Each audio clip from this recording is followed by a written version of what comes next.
Zohran മംദാനിയുടെ വിജയം എന്ന് പറയുന്നത് ട്രംപിനേറ്റ ഇരട്ട പ്രഹരം എന്ന് വേണമെങ്കിൽ പറയാം, അല്ലെങ്കിൽ കനത്ത പ്രഹരം എന്നൊക്കെ പറയാം. അതിൻ്റെ പിന്നാലെ വീണ്ടും കൂടം കൊണ്ട് അടിച്ചിരിക്കുകയാണ് സുപ്രീം കോടതി. കാരണം സുപ്രീം കോടതി ചോദിക്കുന്നത്, ഈ തീരുവയൊക്കെ നിങ്ങൾ ഏർപ്പെടുത്തിയല്ലോ, ഈ ഏർപ്പെടുത്തിയതൊക്കെ ശരിയായ രീതിയാണോ, അത് പുനഃപരിശോധിക്കേണ്ടതല്ലേ എന്നാണ് ചോദിച്ചിരിക്കുന്നത്. മുൻപ് ഫെഡറൽ കോടതികൾ ചോദിച്ചിരുന്നു ട്രംപിനോട് ഇതേ കാര്യം. ഇപ്പോൾ സുപ്രീം കോടതി കൂടി ഇത്തരത്തിലുള്ള കാര്യങ്ങൾ ചോദിക്കുകയാണ്. അപ്പോൾ ട്രംപ് ഇങ്ങനെ മുന്നോട്ട് പോയി കഴിഞ്ഞിട്ടുണ്ടെങ്കിൽ ശരിയാകില്ല എന്നുള്ളത് തന്നെയല്ലേ സുപ്രീം കോടതി അടക്കം ചൂണ്ടിക്കാണിക്കുന്നത്? നേരത്തെ ഈ വിഷയം വളരെ ഗൗരവമായി ചർച്ച ചെയ്തിരുന്നതാണ്. ഫെഡറൽ കോടതിയിൽ ട്രംപ് നടത്തുന്ന ഈ റെസിപ്രോക്കൽ ടാക്സസ് അല്ലെങ്കിൽ പകരച്ചുങ്കം എന്ന് പറയുന്നത് നിയമവിരുദ്ധമാണ് എന്ന നിലക്കാണ് ഫെഡറൽ കോടതിയിൽ ഈ വാദങ്ങൾ വരികയും കോടതി അത് അംഗീകരിക്കുകയും ചെയ്തതാണ്. പക്ഷേ അദ്ദേഹം എന്ത് ചെയ്തു? ഫെഡറൽ കോടതി പറഞ്ഞൊന്നും കേൾക്കാൻ ട്രംപ് തയ്യാറായില്ല. ട്രംപ് ഇതിനുള്ള കൃത്യമായ മറുപടി ട്രംപിൻ്റെ അഭിഭാഷകൻ വഴി കോടതിയെ അറിയിച്ചത്, ഇത് നികുതിയല്ല, ഇത് അമേരിക്കൻ പൗരന്മാരെ ബാധിക്കുന്നതല്ല, ഇത് അമേരിക്ക ഫസ്റ്റ് എന്ന് പറയുന്ന കാഴ്ചപ്പാടിൻ്റെ അടിസ്ഥാനത്തിൽ അമേരിക്കയുടെ ആധിപത്യം ലോകത്ത് ശക്തിപ്പെടുത്തുന്നതിന് വേണ്ടിയിട്ട് അതിൻ്റെ ഒരു എംപവറിങ് പ്രോസസ്സ് മാത്രമാണ് ഇത് എന്ന നിലക്കാണ് ട്രംപിൻ്റെ അഭിഭാഷകനും കോടതിയിൽ വാദിച്ചു. പക്ഷേ ഫെഡറൽ കോടതിയെ തള്ളിക്കളയാണ് ഇത്. തള്ളിക്കളഞ്ഞതിന് ഉള്ള പ്രധാനപ്പെട്ട നിരീക്ഷണം എന്ന് പറയുന്നത്, ഇത് നികുതിയല്ല എന്ന് നിങ്ങൾ പറയുന്നുണ്ടെങ്കിലും ഈ നികുതികളെല്ലാം തന്നെ ബാധിക്കുന്നത് അമേരിക്കൻ പൗരന്മാരെയാണ്. അതുകൊണ്ട് ഇത് ഭരണഘടനാ വിരുദ്ധമായിട്ടുള്ള പ്രവൃത്തിയാണ് എന്ന വിലയിരുത്തലാണ് കോടതിക്ക് ഉണ്ടായിട്ടുള്ളത്. ഇപ്പോൾ അത് വളരെ ശക്തമായിട്ട് സുപ്രീം കോടതി തന്നെ പറഞ്ഞാൽ ഇനി മുന്നോട്ട് പോകാനായിട്ട് ട്രംപിന് കഴിയുകയില്ല. സുപ്രീം കോടതി പറയുന്നതനുസരിച്ച് അദ്ദേഹം പ്രവർത്തിക്കാൻ ബാധ്യസ്ഥനായി തീരും. കാരണം ഫെഡറൽ കോടതി അത് പറഞ്ഞപ്പോൾ തന്നെ പ്രശ്നങ്ങളുണ്ട്. പക്ഷേ അപ്പീൽ പോകാനുള്ള പ്രൊവിഷൻ ഉള്ളതിൻ്റെ പേരിൽ അപ്പീൽ പോയി സുപ്രീം കോടതിയിൽ വന്നു. അങ്ങനെ ഈ സംഭവം എത്തി നിൽക്കുകയാണ് ചെയ്യുന്നത്. ഇനി എന്ത് ട്രംപ് എടുക്കും? ട്രംപിൻ്റെ നടപടി എന്തായിരിക്കും? അതൊരു വലിയ ചോദ്യമാണ് ജനങ്ങളെ സംബന്ധിച്ചിടത്തോളം. എന്താണ് ഇവിടെ ഇപ്പോൾ യഥാർത്ഥത്തിൽ സംഭവിച്ചത്? നമ്മൾ പല വീഡിയോകളിലൊക്കെ ഡിസ്കസ് ചെയ്തതുപോലെ ഈ റെസിപ്രോക്കൽ ടാക്സസ്, ഇന്ത്യക്ക് 50% റെസിപ്രോക്കൽ ടാക്സ് അയാൾ അടിച്ചേൽപ്പിച്ചിരിക്കുന്നത്. പക്ഷേ അടുത്തയിടെയായിട്ട് നടന്ന ചർച്ചയിൽ അത് പരിഹരിക്കപ്പെടും എന്നുള്ള പ്രതീക്ഷയിലാണ് നമ്മൾ നിൽക്കുന്നത്. എന്തിനാണ് അങ്ങനെ ചെയ്യുന്നത് എന്ന് ചോദിച്ചാൽ, അമേരിക്കയുടെ നയം നടപ്പിലാക്കാനായിട്ട് ഓരോ രാഷ്ട്രങ്ങളെയും നിർബന്ധിക്കുക എന്നുള്ളതാണ്. പ്രഷർ ചെയ്യുന്ന ഒരു പ്രൊഫഷനാണ്. ഇറ്റ്സ് എ പ്രഷറൈസിങ് ടെക്നിക് എന്ന നിലക്കാണ് വൈറ്റ് ഹൗസ് തന്നെ എടുക്കുന്നത് എനിക്ക് തോന്നുന്നു. ഉദാഹരണത്തിന് ഇന്ത്യയുടെ പ്രശ്നം. ഇന്ത്യയോട് എന്താണ് ട്രംപ് പറഞ്ഞത്? ട്രംപ് പറഞ്ഞത്, നിങ്ങൾ റഷ്യയിൽ നിന്ന് എണ്ണ വാങ്ങരുത്. കാരണം റഷ്യ ഉക്രൈൻ യുദ്ധം അവസാനിപ്പിക്കുന്നതിന് വേണ്ടിയുള്ള ശ്രമം നടത്തിക്കൊണ്ടിരിക്കുമ്പോൾ റഷ്യക്ക് കൂടുതൽ സാമ്പത്തികമായിട്ടുള്ള പ്രതിരോധം സൃഷ്ടിക്കാൻ വേണ്ടിയിട്ട് യൂറോപ്യൻ രാജ്യങ്ങളും അമേരിക്കയും ഒക്കെ ഉപരോധം ഏർപ്പെടുത്തിക്കൊണ്ടിരിക്കുക. അപ്പോഴാണ് നിങ്ങൾ എന്ത് ചെയ്യുന്നത്? അവരിൽ നിന്ന് എണ്ണ വാങ്ങിക്കും. അത് ശരിയല്ല. നിങ്ങൾ എണ്ണ വാങ്ങാൻ പാടില്ല. വളരെ ശക്തമായ സമ്മർദ്ദം ഇന്ത്യക്ക് നേരെ ഏർപ്പെടുത്തി ഇന്ത്യയെ ട്രംപ് കീഴടക്കി കഴിഞ്ഞു. എണ്ണ വാങ്ങലേണ്ട് നിർത്തുന്നു എന്നുള്ള വാർത്തയിൽ ഇപ്പോൾ വരുന്നത് അല്ലേ? അത് നിർത്തുന്നു എന്നാണ് പറയാൻ. അപ്പം ഇങ്ങനെ ഉള്ള സംഭവങ്ങൾ നടക്കുമ്പോൾ എന്ത് ഇമ്പാക്റ്റാണ് അമേരിക്കൻ പൗരന്മാർക്കുണ്ടാകുന്നത് എന്ന് നമുക്കൊന്ന് നോക്കാം. നികുതി വർദ്ധിപ്പിക്കുമ്പോൾ എന്ത് സംഭവിക്കും? ഇന്ത്യൻ ഉൽപ്പന്നങ്ങൾ അമേരിക്കയിൽ വിറ്റഴിക്കുന്നതിൽ നികുതി വർദ്ധിപ്പിക്കുകയാണ്. നേരത്തെ ഉണ്ടായിരുന്നതിനേക്കാൾ 50% നികുതി കൂട്ടുന്നു. അങ്ങനെ കൂട്ടിക്കഴിഞ്ഞാൽ നമ്മൾ അമേരിക്കയിലേക്ക് കയറ്റി അയക്കുന്ന എല്ലാ ഉൽപ്പന്നങ്ങൾക്കും ഈ നികുതി ബാധകമായി തീരുകയാണ് ചെയ്യുന്നത്. എന്ന് വെച്ചാൽ 100 രൂപയ്ക്ക് വിറ്റിരുന്ന ഉൽപ്പന്നം 150 രൂപയ്ക്ക് വിൽക്കേണ്ട ഒരു സാഹചര്യത്തിലേക്ക് എത്തുന്നു. നമ്മൾ ഒരു ഉദാഹരണമായിട്ട് പറഞ്ഞു എന്ന് മാത്രമേ ഉള്ളൂ. അത്രയും പൈസ ആരാണ് അത് കൊടുക്കേണ്ടതെന്ന് വെച്ചാൽ അമേരിക്കയിലെ കസ്റ്റമേഴ്സാണ്, ഉപഭോക്താക്കളാണ്. അപ്പോൾ ട്രംപ് പറയുന്നത് ശരിയല്ല.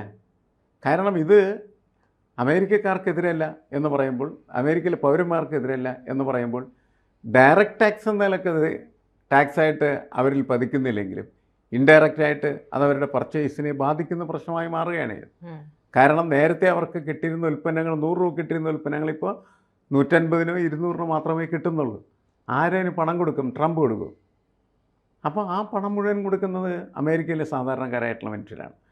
അതുകൊണ്ട് തന്നെ നേരിട്ടുള്ള ഒരു നികുതി ചുമത്തലല്ല എങ്കിൽ പോലും ഇത് ഒരു പരോക്ഷ നികുതി ചുമത്തലായിട്ട് മാറി തീർന്നിരിക്കുന്നു എന്ന വാദമാണ് കോടതിയുടെ മുന്നിൽ ജനങ്ങളും അതേപോലെ തന്നെ ട്രംപ് എതിരാളികളും അവതരിപ്പിക്കുകയും കോടതി അത് വിശ്വസിക്കുകയും ചെയ്യുന്നതാണ്.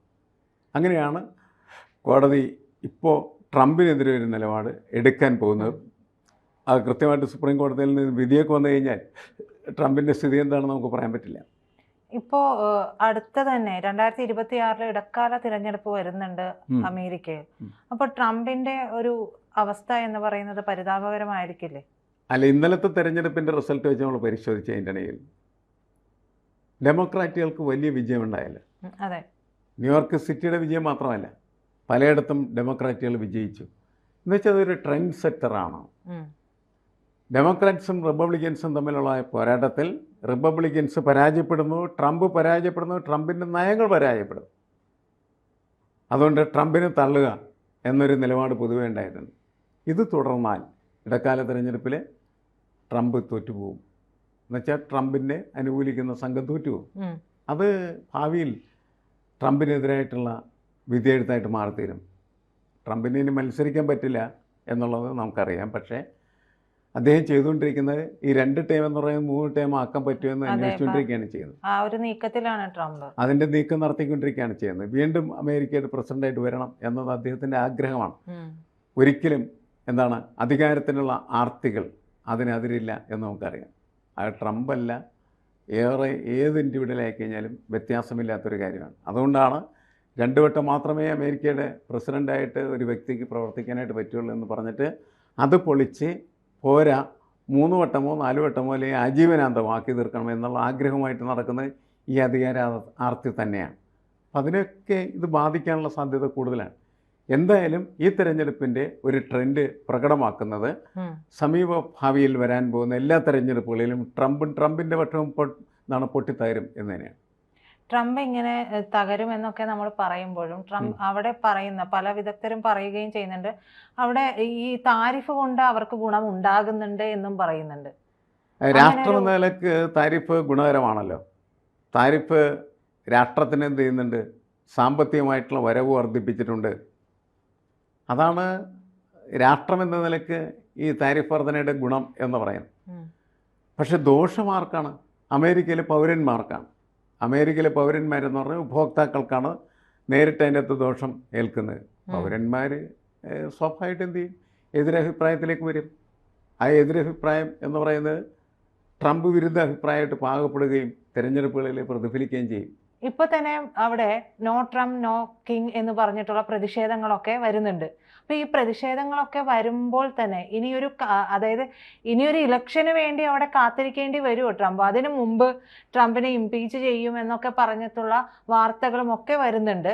ട്രംപിൻ്റെ കൂടെ ഉള്ളവർ പോലും, വളരെ വിരളമായിട്ടുള്ളവരല്ലാതെ ട്രംപിൻ്റെ ഈ നയങ്ങളെ അനുകൂലിക്കുകയും ചെയ്യുന്നില്ല. ഇപ്പോൾ സൊഹ്റാൻ മംദാനിയുടെ വിജയം കൂടി ആയതോടുകൂടി പൂർണ്ണമായിട്ടുള്ള ഒരു ചിത്രം അവിടെ തെളിയുന്നുണ്ട് എന്താണ് ട്രംപിനെതിരെ എന്നുള്ളത്. പോളിങ്ങുകളിൽ ട്രംപിന്റെ വിശ്വാസ്യത എന്ന് പറയുന്നത് തകിടം മറിഞ്ഞ് പോയിരിക്കുന്നു എന്നുള്ളതാണ്. അപ്പോൾ ഇനി അധിക കാലം അങ്ങനെ ഒരു കാത്തിരിക്കേണ്ട വരൂ? അല്ല, ട്രംപ് പക്ഷേ അധികാരത്തിൽ നിന്ന് ഇറങ്ങിപ്പോവില്ല. ഇറക്കി വിടുന്നതിന് വേണ്ടിയുള്ള ഒരു ഇംപീച്ച്മെൻ്റ് എന്ന് പറയുന്ന പ്രോസസ്സിലേക്ക് പോകും എന്ന് നമ്മൾ കരുതുന്നതിൽ അർത്ഥമില്ല. ഇത്തരം സോഷ്യൽ മീഡിയകളിൽ അത്തരം ചർച്ചകൾ നടക്കുന്നുണ്ട് എന്നല്ലാണ്ട് അതിനപ്പുറത്തേക്ക് കാര്യങ്ങൾ മാറും എന്ന് കരുതേണ്ടതില്ല. പക്ഷെ അമേരിക്ക നേരിടുന്ന ഏറ്റവും വലിയ പ്രശ്നം എന്ന് പറയുന്നത് ഇപ്പോൾ അവരുടെ അടച്ചുപൂട്ടലാണ്. ഷട്ട് ഡൗൺ ചെയ്തിരിക്കുകയാണ്. ഗവേണൻസ് പൂർണ്ണമായിട്ടും നിലച്ചു കഴിഞ്ഞിരിക്കുകയാണ് ചെയ്യുന്നത്.